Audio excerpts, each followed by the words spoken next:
আসসালামু আলাইকুম রহমতুল্লাহ বরকাত নাহমাদুহু ওয়া নুসাল্লি আলা রাসূলিহিল কারীম আম্মা বা'দু ফাআউযু বিল্লাহি মিনাশ শাইতানির রাজীম বিসমিল্লাহির রহমানির রহিম।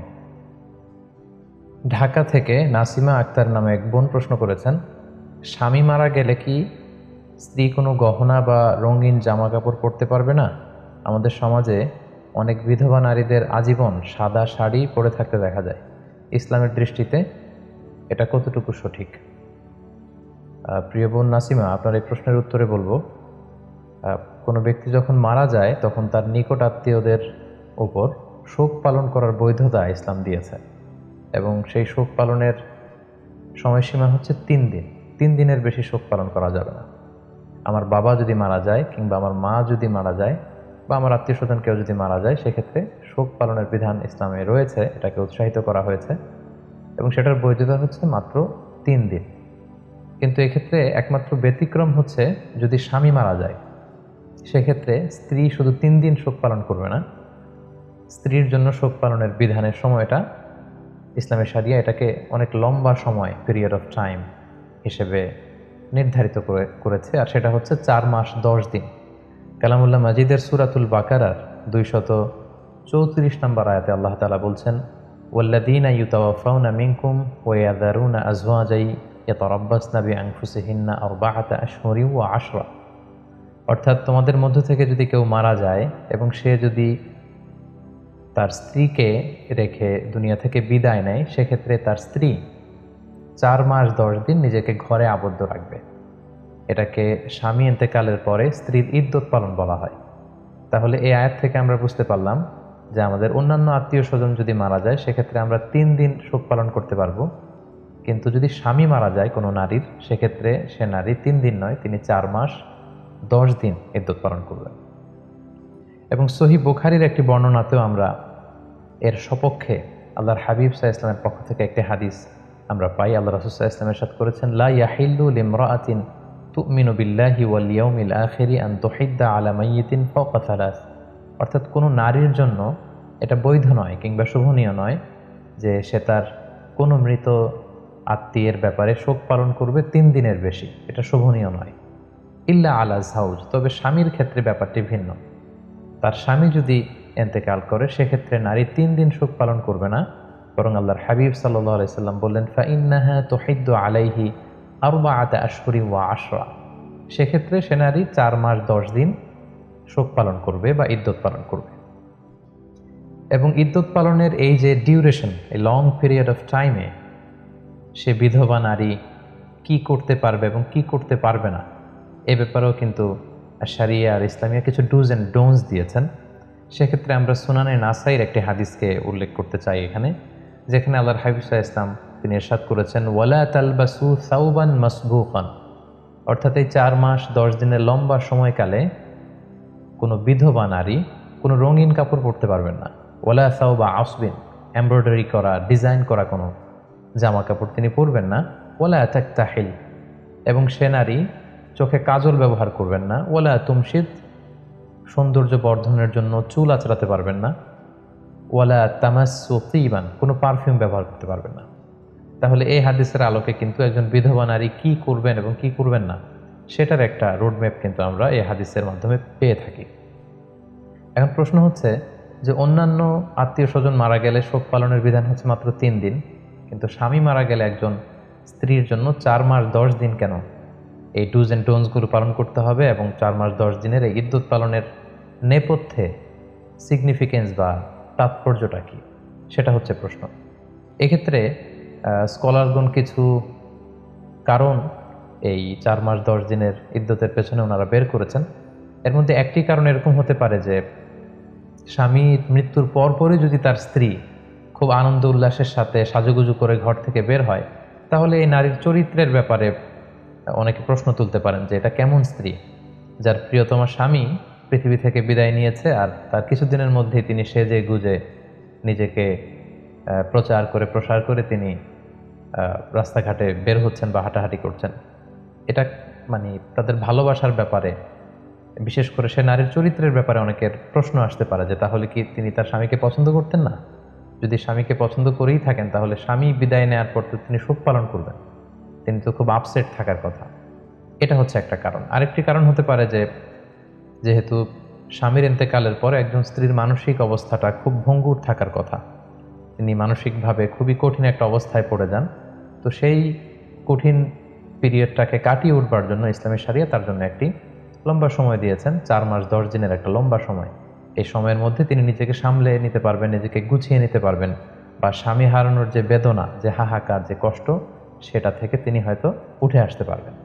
সবচেয়ে যে বড় কারণটি স্কলাররা উল্লেখ করেছেন সেটা হচ্ছে স্বামী ইন্তেকালের কারণে সে স্ত্রীর জরায়ুতে তার লেট হাজব্যান্ডের কোনো স্পার্ম রয়ে গিয়েছে কিনা এটাকে নিশ্চিত করার জন্য 4 মাস 10 দিনের এই লম্বা সময়টা তার বাসায় অবস্থান করাটা জরুরি।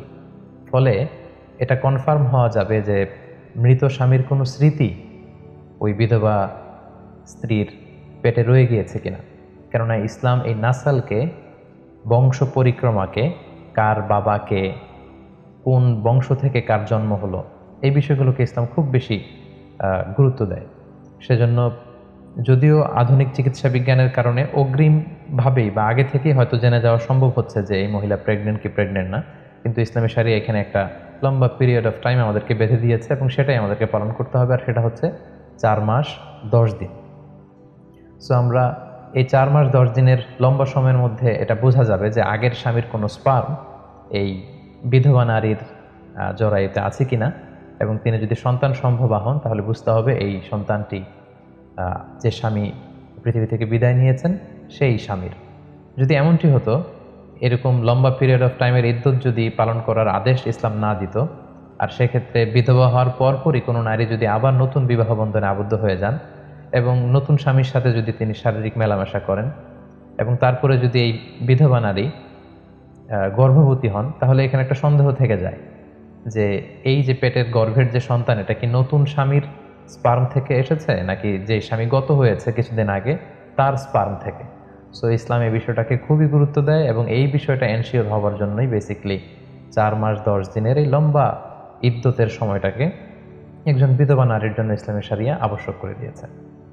এক্ষেত্রে আরও একটি বিষয় আমাদেরকে খেয়াল রাখতে হবে। আমাদের বাংলাদেশে যে কালচারটি প্রচলিত আছে, অনেক নারী যখন বিধবা হন, অর্থাৎ তাদের স্বামীদেরকে তারা হারান, তখন তারা আজীবনের জন্য সাদা কাপড় বেছে নেন, আজীবনের জন্য শোক পালন করেন। আসলে শোক পালনের বিধানটি আজীবনের জন্য নয়, এটা হচ্ছে 4 মাস 10 দিনের জন্য একটা পিরিয়ড। এই পিরিয়ডেই আপনি এই ডুজ অ্যান্ড ডোন্টসগুলো মেনে চলবেন এবং 4 মাস 10 দিনের এই ইদ্যতের পিরিয়ড যখন চলে যাবে তখন আপনি আবার আপনার স্বাভাবিক জীবনযাপন করতে পারবেন এবং প্রয়োজনে চাইলে আপনি আবার নতুন বিবাহ বন্ধনেও আবদ্ধ হতে পারবেন ইনশাআল্লাহ। তাহলে সম্মানিত সুধী, আমরা খুব সহজে বলতে পারি যে 3 দিন হচ্ছে স্বাভাবিক শোক পালনের নিয়ম, কিন্তু বিধবা নারীর জন্য, তার স্বামীর জন্য তিনি 4 মাস 10 দিন শোক পালন করবেন বা ইদ্যত পিরিয়ড কাটাবেন।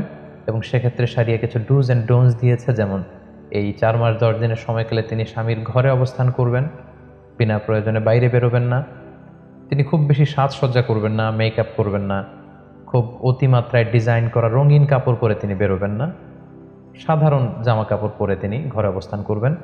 তিনি এই সময়টাতে পারফিউম ইউজ করবেন না, অতিমাত্রায় জুয়েলারি অলংকার এগুলো ব্যবহার করবেন না। নিজের সৌন্দর্য বাড়ানোর জন্য সাজসজ্জা হিসেবে আমরা যে মেহেদি ব্যবহার করি বা চোখে কাজল দেই, এগুলো তিনি ব্যবহার করতে পারবেন না। এবং এই লম্বা সময়ের মধ্যে তিনি সরাসরি বিবাহে আবদ্ধ হওয়ার মতো কোনো কাজ কিংবা বিবাহের প্রপোজাল বা বিবাহ নিয়ে কথাবার্তা এগুলোতেও তিনি জড়াবেন না।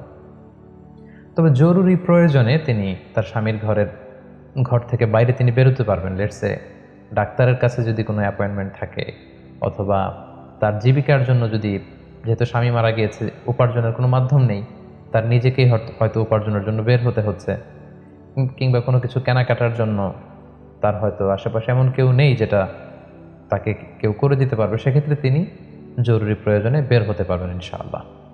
তবে এক্ষেত্রে একটি ব্যতিক্রম হচ্ছে, কোনো নারী যদি বিধবা হওয়ার পাশাপাশি প্রেগনেন্ট হয়ে থাকেন, তখন তিনি যখন তার বাচ্চাকে ডেলিভারি করবেন, ওই ডেলিভারি করার মধ্য দিয়েই তার ইদ্যত পিরিয়ডটা শেষ হয়ে যাবে। সেক্ষেত্রে 4 মাস 10 দিনের জন্য আর তার অপেক্ষা করতে হবে না। উদাহরণস্বরূপ, কোনো নারী হচ্ছে লেটসে আমরা বলতে পারি যে 8 মাসের গর্ভবতী একজন নারী, ইন দ্য মিন টাইম তার স্বামী মারা গেল এবং স্বামী মারা যাওয়ার 10 দিন পরেই তার পেটের বাচ্চা ভূমিষ্ঠ হলো। সেক্ষেত্রে এই বাচ্চা ভূমিষ্ঠ হওয়ার মধ্য দিয়েই এই বিধবা নারী ওনার ইদ্যত পিরিয়ডকে শেষ করতে পারবেন। সেক্ষেত্রে তার 4 মাস 10 দিনের জন্য বসে থাকতে হবে না। কারণ আমরা শুরুতে বলেছি এই 4 মাস 10 দিনের নেপথ্যে মূল কারণ হচ্ছে এইটা চেক করা যে তার গর্ভে তার লেট হাজব্যান্ডের কোনো স্পার্ম আছে কিনা, কোনো সন্তান আছে কিনা। আর সেই সন্তানই যখন ভূমিষ্ঠ হয়ে গিয়েছে সেক্ষেত্রে আমরা এখন নিশ্চিতভাবে বলতে পারি যে আগের স্বামীর কোনো স্মৃতি এই বিধবা নারীর পেটের মধ্যে অবশিষ্ট নেই। ফলে সন্তান ভূমিষ্ঠ হওয়ার মধ্য দিয়ে তিনি তার পিরিয়ড শেষ করবেন।